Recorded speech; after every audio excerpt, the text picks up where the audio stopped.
For many parents, 2020 was the first year they dabbled in homeschooling. Like this Brussels-based mum of 3. Miali took up homeschooling part-time after the lockdown. From arts and crafts in the woods to guitar sing-along sessions, it's the perfect way to connect with her children and nature. It's allowed us as a family to spend more time and have a more relaxed life. And I say that in the vein that I was listening to a podcast recently from the Harvard Business School about hunter-gatherer societies and how they only used to work 15 to 17 hours a week, whereas we work like 40, maybe 50, sometimes 60 hours.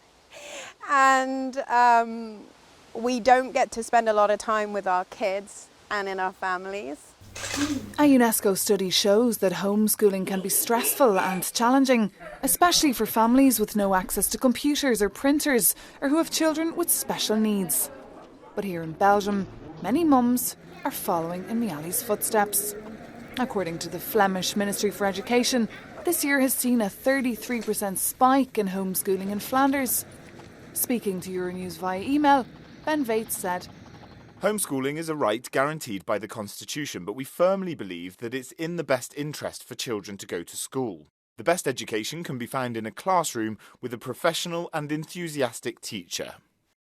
For travel blogger Elizabeth Newcamp and a full-time homeschooler from Florida, schools are great, but homeschooling is a more flexible model for her family.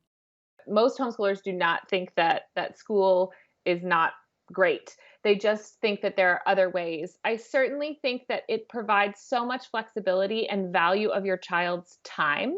That is something that we have almost become like addicted to. The ability to let a child read a book all afternoon is wonderful because childhood is so short. Like at some point they are going to be forced to, use their time productively in the workforce. It's kind of nice to give them the opportunity to follow, whatever their creative whims are, whatever they're really called to at this point in time.